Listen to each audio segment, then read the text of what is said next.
Hello guys, இந்த வீடியோவில் என்ன பார்க்க போகிறோன்னா, நம்மகிட்ட இருக்க ஒரு சில காக்டெயில் வெரைட்டிஸை பற்றி பார்க்க போகிறோம். இதெல்லாம் பார்த்திங்கன்னா இதெல்லாம் வந்து 6 to 7 மந்த் செமி அடல்ட் அந்த மாதிரி ஏஜில் வாங்கியிருந்தேன். ஆல்மோஸ்ட் என்கிட்ட வந்து மோர் தென் 6 to 7 மந்த் ஆயிடுச்சு. இவங்க எல்லாம் ஆல்மோஸ்ட் மோர் தென் இயர் இருக்காங்க. ஸோ சரி, ஓகே, இவங்கள வச்சு ஒரு ப்ரீடிங் பண்ணி பார்ப்போம் அப்படின்னு சொல்லிட்டு தான் பிளான் பண்ணியிருக்கேன். ஏன்னா இப்போ அல்பினோ பைடு இதை வச்சா டிஃப்ரெண்ட் வெரைட்டி கிடைக்கும். ஸோ அந்த இதுக்காண்டி நான் உங்களை வாங்கியிருந்தேன். ஸோ ஓகே, கேஜ் செட்டப்பும் முடிஞ்சிச்சு. ஸோ இவங்களை வச்சு ப்ரீடிங் ஸ்டார்ட் பண்ண போகிறோம். இன்றைக்கி வந்து காலைல ரொம்ப சில்லுனால இவங்களை கொஞ்சம் வெயிலில் வச்சுருக்கேன். ஒரு 1 hour டெய்லி வந்து வெயிலில் வச்சா நல்லா ஆக்டிவாக இருப்பாங்க. இவங்க ஃபுட்டும் நல்லா செமிக்கும். ஸோ அந்த ரீசனுக்காண்டி இவங்களை வந்து வெயிலில் வச்சுருக்கேன்.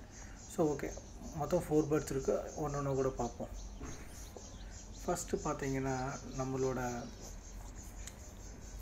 ஃபார்மில் இருக்க ஃபஸ்ட்டு பேர்டு அந்த ஓகே, அந்த கீழே ஃபஸ்ட்டு இருக்குது பார்த்தீங்களா? ஓகே, நல்லா போகிறேன். ஓகே, இது பார்த்தீங்கன்னா இது வந்து albino heavy bite saddle back. இவங்க வந்து ஃபீமேல்.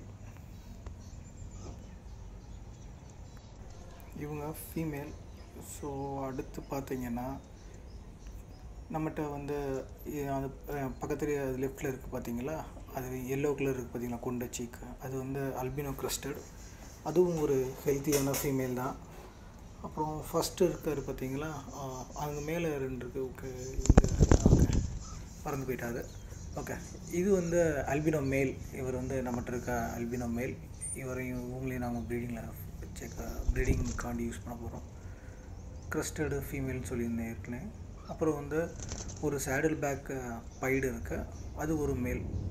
ஸோ இது தான் வந்து ப்ரீட் பண்ண போகிறேன். ஸோ நான் கேஜெலாம் செட் பண்ணிட்டேன். ஸோ மேபி நெக்ஸ்ட் 2 to 3 டேஸில் வந்து நான் வந்து உங்களுக்கு ஃபுல்லாக செப்பரேட் பண்ணிடுவேன்.